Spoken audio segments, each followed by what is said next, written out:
English literature ও বাংলা সাহিত্যে তুলনা করা যায় এমন কিছু বিষয় আজকে আলোচনা করব। যেমন আমি যদি প্রথমে বলি ক্যাটমন। ক্যাটমনকে বলা হয় ইংরেজি সাহিত্যের আদিকবি। ক্যাটমন এই ক্যাটমনকে বলা হয় ইংরেজি সাহিত্যের আদিকবি। তাহলে ইংরেজি সাহিত্যের আদিকবি যদি ক্যাটমন হয়, বাংলা সাহিত্যের আদিকবি কে?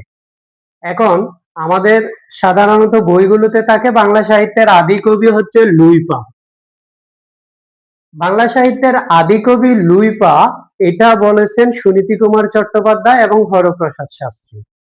কিন্তু বাংলা সাহিত্যের প্রাচীন যুগের সময়সীমা কখন, সেটা যদি জিজ্ঞেস করা হয়, তখন অধিকাংশ বইগুলোতে লেখা থাকে 650 থেকে 1200, অর্থাৎ তারা ডক্টর মোহাম্মদ শহীদুল্লাহর মতটাকে মেনে নেন।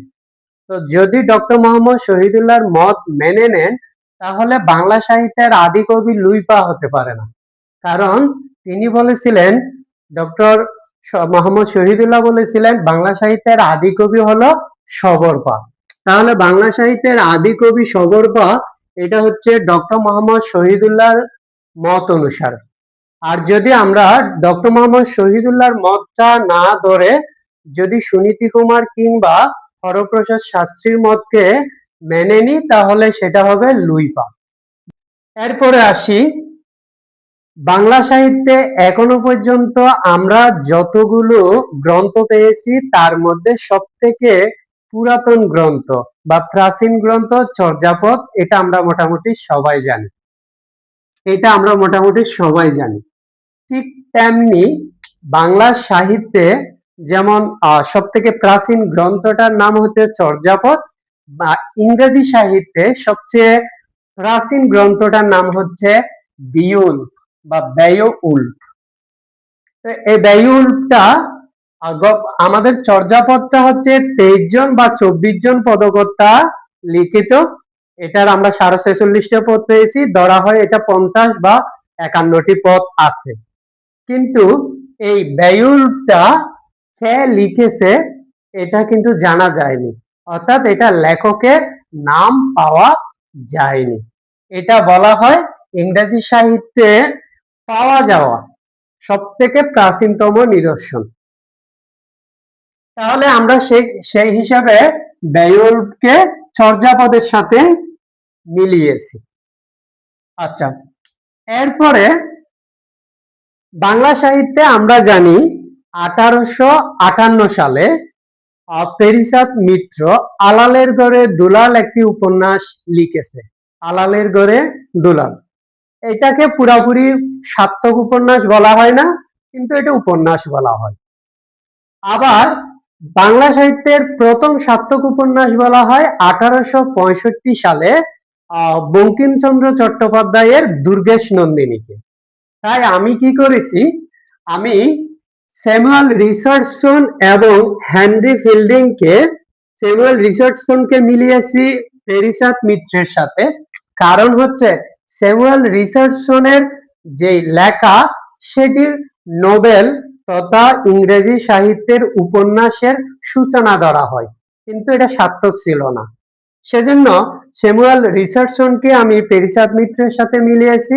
অন্যদিকে বঙ্কিমচন্দ্র যেহেতু 1865 সালে দুর্গেশ নন্দিনী উপন্যাসটা লিখেছেন, সেই হিসেবে হেনরি ফিল্ডিংও বা ইংরেজি সাহিত্যের প্রথম সার্থক নোবেল কিংবা প্রথম সার্থক উপন্যাস লিখেছে হেনরি ফিল্ডিং।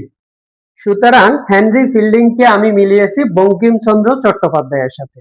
তবে সাধারণত সাহিত্যের মধ্যে এই বঙ্কিমচন্দ্র চট্টোপাধ্যায়কে বাংলার স্কট বলা হয়। বাংলার স্কট কেন বলা হয়? কারণ স্যার ওয়াল্টার স্কট তিনি রিজনাল এবং হিস্টোরিক্যাল উপন্যাস লিখেছেন। সেজন্য আবার অন্যদিকে বঙ্কিমচন্দ্র চট্টোপাধ্যায়ও রিজনাল এবং হিস্টোরিক্যাল উপন্যাসে খুবই বিখ্যাত। সেজন্য আমরা জানি বঙ্কিমচন্দ্র চট্টোপাধ্যায়কে বলা হয় বাংলার স্কট। তাই স্যার ওয়াল্টার স্কটকে বঙ্কিমচন্দ্র চট্টোপাধ্যায়ের সাথে মেলানো যায়। আমি শুধু হেনরি ফিল্ডিং এর সাথে বঙ্কিমচন্দ্র চট্টোপাধ্যায়ের সাথে মিলকরণ করেছি এই কারণে, কারণ হেনরি ফিল্ডিং ইংরেজি প্রথম সার্থক নোবেল লিখেছিল, যেটা বঙ্কিমচন্দ্র চট্টোপাধ্যায় 1865 সালে লিখেছেন। এরপরে আমরা যদি দেখি Christopher Marlowe. Christopher Marlowe Christopher Marlowe হচ্ছে ইংরেজি সাহিত্যের প্রথম সার্থক নাটকের রচয়িতা এবং প্রথম সার্থক ট্র্যাজেডির রচয়িতা। মানে হচ্ছে প্রথম সার্থক ট্র্যাজেডি লিখেছেন ক্রিস্টোফার মার্লো এবং প্রথম সার্থক ইংলিশ ড্রামা লিখেছেন ক্রিস্টোফার মার্লো। তো যেহেতু ক্রিস্টোফার মার্লো প্রথম সার্থক ট্র্যাজেডি এবং ড্রামা দুইটাই লিখেছেন, একই সাথে মাইকেল মধুসূদন দত্ত কিন্তু একই কাজটাই করেছেন। বাংলা সাহিত্যের প্রথম সার্থক ট্র্যাজেডি, প্রথম সার্থক ড্রামা কিংবা প্রথম সার্থক নাটক মাইকেল মধুসূদন দত্তের লেখা। প্রথম সার্থক নাটক কোনটি? শর্মিষ্ঠা, যেটা মাইকেল মধুসূদন দত্ত লিখেছেন, এবং প্রথম সার্থক ট্র্যাজেডি কোনটি? কৃষ্ণকুমারী, যেটা মাইকেল মধুসূদন দত্ত লিখেছেন। সুতরাং সেই হিসাব থেকে তুলনা করে ক্রিস্টোফার মার্লোর সাথে আমি তুলনা করেছি মাইকেল মধুসূদন দত্তকে। ওকে, আমরা এবার আসি এডমান্ড স্পেন্সার।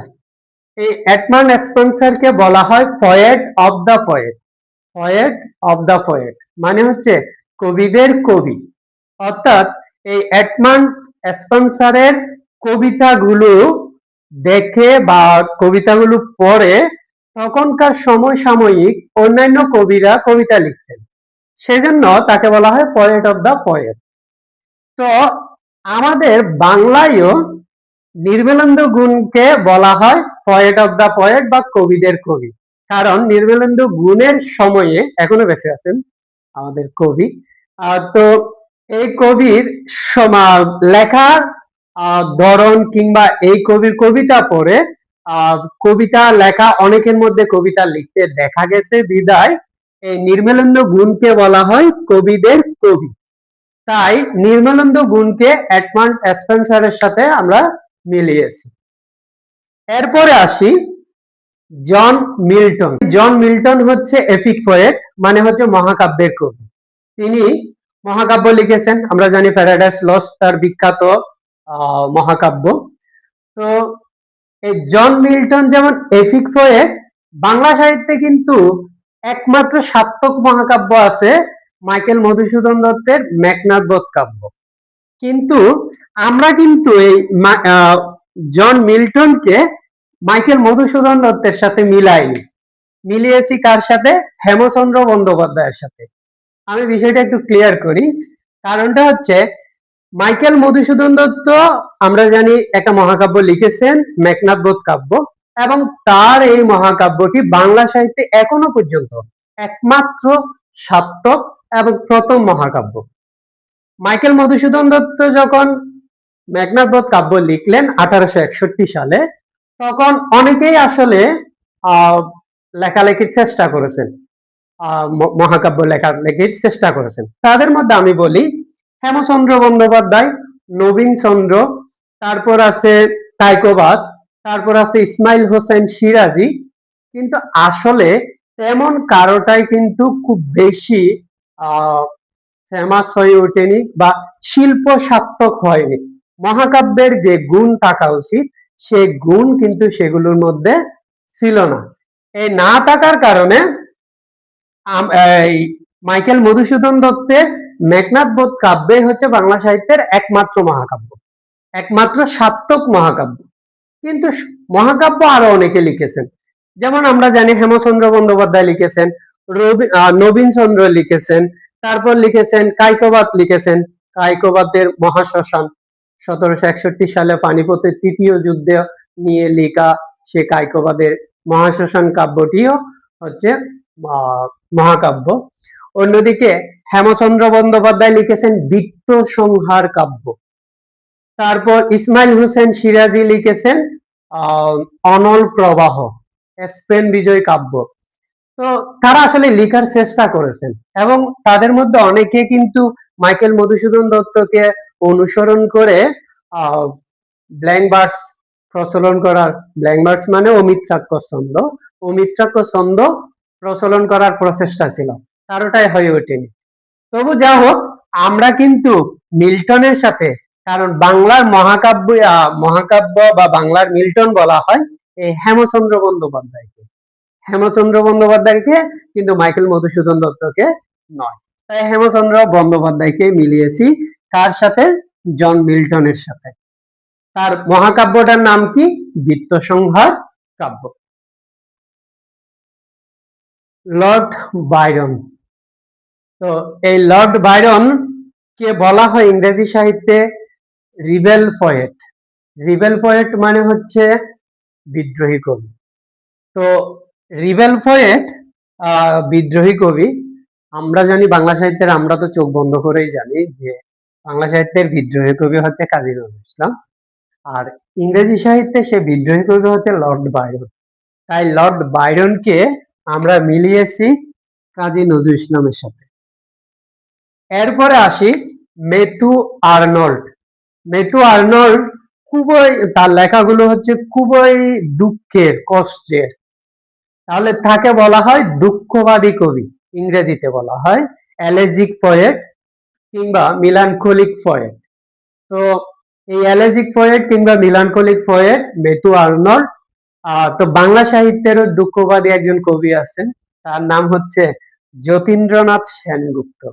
এই যতীন্দ্রনাথ সেনগুপ্তকে বলা হয় বাংলা সাহিত্যের দুঃখবাদী কবি।